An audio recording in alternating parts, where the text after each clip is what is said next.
एक छोटी नदी के किनारे एक पेड़ पर एक तोता रहता था। कुछ समय बाद एक मैना भी वही पास के एक दूसरे पेड़ पर घोंसला बनाकर रहने लगी। धीरे धीरे तोता और मैना में बातचीत होने लगी। कुछ समय बाद तोते ने मैना से शादी करने का निवेदन किया। इस पर मैना ने कहा, यहाँ हम किसी को नहीं जानते, तुम पहले कुछ मित्र तो बनाओ, क्योंकि जब भी कोई मुसीबत या परेशानी आती है तो मित्रों का ही सहारा होता है।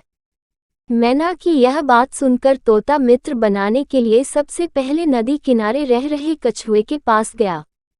उसने कछुए को अपना मित्र बना लिया। उसके बाद तोता बिलाव के पास गया। उसके साथ भी तोते की मित्रता हो गई और उसने तोते से बुरे समय में मदद का वादा भी किया। कछुए और बिलाव से मित्रता करने के बाद तोता मैना के पास आया और उससे शादी कर ली। वे दोनों नदी के तट पर जिस जगह कछुआ रहता था उसके पास स्थित बरगद के पेड़ पर घोंसला बनाकर एक साथ रहने लगे। कुछ महीनों बाद मैना ने 2 बहुत सुंदर बच्चों को जन्म दिया। तोता और मैना बहुत खुश थे। एक दिन 2 शिकारी नदी के पास स्थित जंगल में शिकार खेलने आए, लेकिन उनकी किस्मत खराब थी, उनके हाथ कोई शिकार नहीं लगा। शिकार की खोज करते करते वे इतने थक गए थे कि वे आराम करने के लिए बरगद के पेड़ के नीचे बैठ गए। अचानक दोनों शिकारियों की नज़र पेड़ पर मैना के दोनों बच्चों पर जा पड़ी। पूरा दिन शिकार की खोज में ही निकल गया।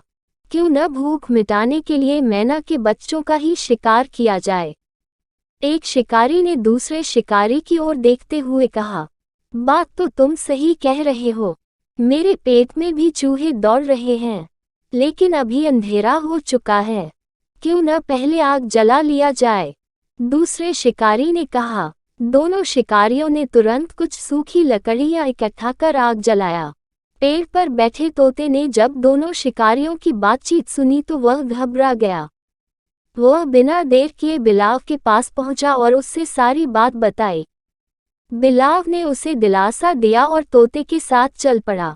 बिलाव और तोता जब बरगद के पेड़ के पास पहुंचे तो देखा कि एक शिकारी पेड़ पर धीरे धीरे चढ़ा जा रहा है।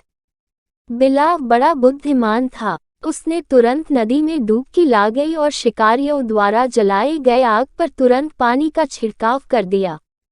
उसने इस तरह 4-5 बार डुबकी लगाई और आग को पूरी तरह बुझा दिया। अंधेरा हो जाने के कारण जो शिकारी पेड़ पर चढ़ रहा था वह नीचे उतर आया। शिकारियों ने फिर एक बार आग जलाई, लेकिन बिलाव भी कहाँ मानने वाला था। उसने फिर पानी से आग को बुझा दिया। आग जलाने और बुझाने यह क्रम कई बार चला। अब बिलाव भी बहुत थक हार चुका था। अब तोता भागते भागते अपने मित्र कछुए के पास पहुंचा और उसे अब तक का सारा हाल कह सुनाया तो कछुआ भी मदद करने के लिए तैयार हो गया। कछुआ बिना डरे शिकारियों के सामने जाकर खड़ा हो गया। दोनों शिकारियों ने इतना बड़ा कछुआ देखा तो उनके मन में लालच के लड्डू फूटने लगे। दोनों को लगा कि उन्हें अब कई दिनों तक शिकार करने की जरूरत नहीं पड़ेगी। फिर उन्होंने अपने ऊपर के पहने हुए कपड़ों को फाड़कर उनसे कछुए को बांधने लगे। कछुआ बहुत ताकतवर और आकार में बहुत बड़ा था। उन्होंने जैसे ही कछुए को कपड़े से बांधा उसने दोनों को पानी के अंदर खींचना शुरू कर दिया। दोनों गिरते लुढ़कते नदी के पानी में खींचने लगे।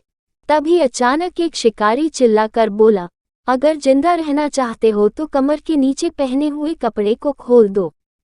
यह कहकर दोनों ने अपने कमर नीचे के कपड़े को भी खोल दिया।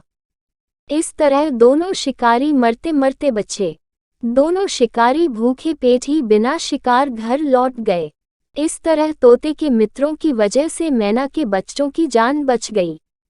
सीख: जीवन में कुछ अच्छे मित्रों का होना बहुत जरूरी है। जब भी कभी मुसीबत का समय आता है तब मित्र ही मदद करते हैं। ऐसा व्यक्ति जो आपका बहुत अच्छा मित्र होने का दावा तो करता है, लेकिन मुसीबत या समस्या आने पर आपसे किनारा कर लेता है, वह कभी आपका मित्र नहीं हो सकता।